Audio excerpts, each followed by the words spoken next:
Picture, if you will, in your mind, in your heart, in your soul, a leader. What does it look like? Did you see the words a leader? Probably not. Did you, though, think of a person who you know? Think of someone you admire? Was it a person who you hope to get to know? That's that leader? Okay.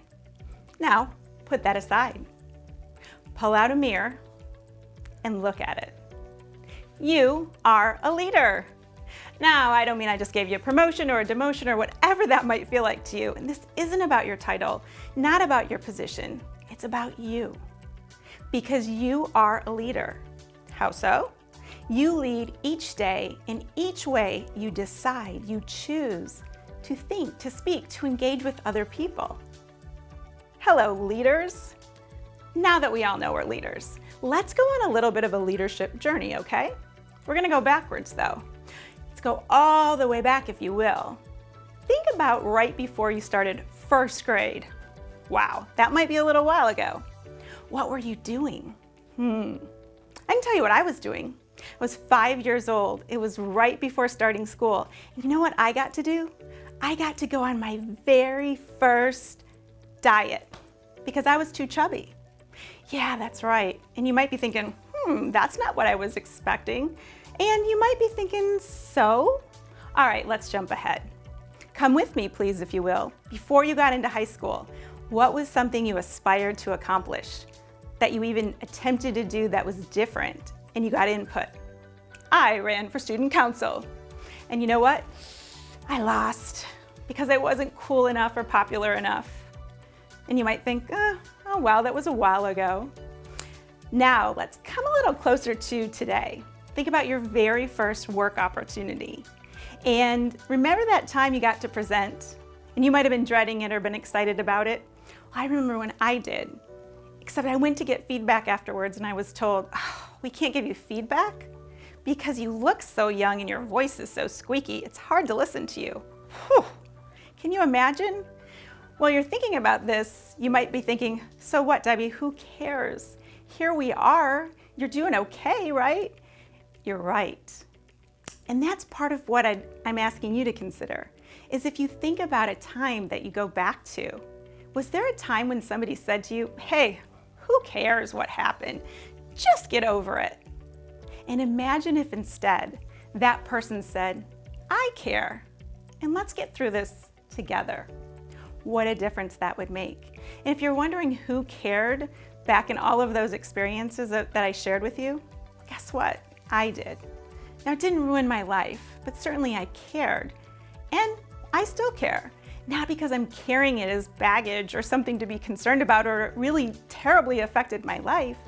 It's that though through those experiences, there's such a realization of how you engage with other people matters. Yes, I care. And I believe that when you think back on whatever experiences come to mind, you cared too. And who cares are leaders. So if that question ever comes up, think about there are 4 wonderful aspects of leaders who care. C-A-R-E. Communication, appreciation, reciprocation, and expectations. How did we get there? Well, communication. Let's start at the beginning. Leaders who care communicate effectively. Are they perfect? No way. Did they ever make mistakes? Absolutely. And yet, leaders who communicate, it's not just about what they say, it's how they say it. It's that they're willing to say it. It's a vulnerability in sharing ideas and being willing to listen. Ooh, there's that other part of communication. They listen to what other people have to say. They don't always agree. They sometimes might wish that people wouldn't say what they were saying, and yet how they communicate is with an open mind. They also, though, listen to what's not being said. They watch that body language. They watch the furrow of the brow. They notice when somebody isn't participating, not to shame them, to include them. They ask questions to get information and to get connected. Think about this one. You heard some pretty bad stories. But when I was in high school, I'd figured it out a bit by then. I was playing sports, doing well in school, having a great time. And one of my friends was going to compete in debate. And they needed another person. So this teacher came to me, Mrs. Brundage, And sadly, she's not with us anymore, but I remember her so clearly because she came up to me and she was very fiery. She was about this tall. And she said, "Debbie, you can come and do this. Come with us." And I said, "I don't want to go. Isn't that going on a bus for about 4 hours and just talking to people I don't know?" She said, "You can do it. It'll push you." And I thought, do I really want to do it? I could be playing golf. And she said, "Do this to show yourself. What I can see, we can see it." And she was so excited and she got riled up. She spit a little when she talked even. She was really a communicator, if you know what I mean. And I said, "Wow." And you know what? She didn't bully me into going to the debate. She didn't pressure me. She confidenced me. She communicated so clearly that belief that I got on that bus the next day. And I rode 4 hours and learned how to debate. You might be wondering, did I win? No. I placed though, by the way. But her whole approach to communication was to lift me up and to be inclusive. And boy, was I thankful. Which brings me to appreciation. The leader who cares shows appreciation. And yes, it's a thank you. I thanked Sally Brundage. I called her Mrs. Brundage at the time though. And more than that though, leaders appreciate what we say, that we say it. They also appreciate the idea that we're similar in some ways and we're different in others. They appreciate the opportunities they have that might look a lot like difficulty or challenges. They don't sugarcoat it to say, "Oh, I love having problems," but they appreciate the fact that they're going through it, and they appreciate the people they're with. Now, as a performance coach, I get to work with a lot of organizations and individuals, and sometimes they say to me, "Wait a minute, are you telling me that I pay people and you want me to thank them for doing their job?" The answer is no. I don't want them to thank them for doing their job. I want them to want to thank them. I want them to appreciate them. Because have you ever had this happen? Or if you know anybody, just let me know. You're driving home from work or school one day and you say, "Oh, I'm gonna call my spouse, my kids, my parents, my dog, my cat, whoever will listen." And on the way home, you get on the phone and you say, "Please, please, when I get home, no matter what, no more compliments, no more gratitude, no more appreciation. I'm full." Probably not. There aren't a lot of people who get so appreciated all day long that they're tired of it. So imagine in that appreciation, that leader who cares. They say, "I can appreciate that you have this idea," and they don't focus on the but, they focus on the and. And that appreciation is not just the words, it's the sense of the culture and the experience of gratitude. And by the way, they do say thank you to those who work for them. Which takes us to reciprocation. People reciprocate, and you might think, is this a contract, Debbie? No, what I mean by reciprocation is how do we give and take? You've heard about communication and appreciation.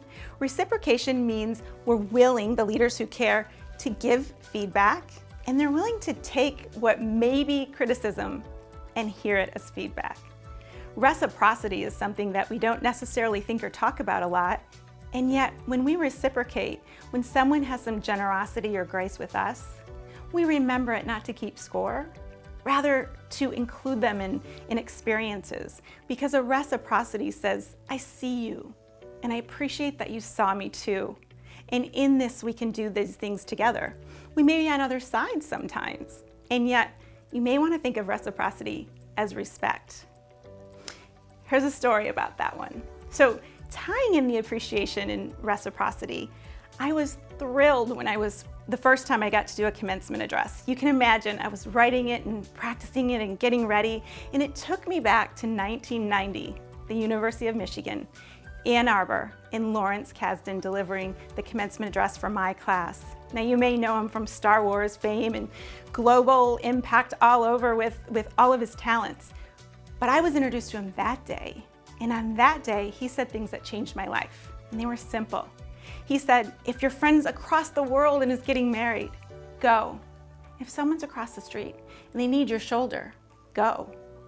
And I changed how I lived sitting there that day and implemented it.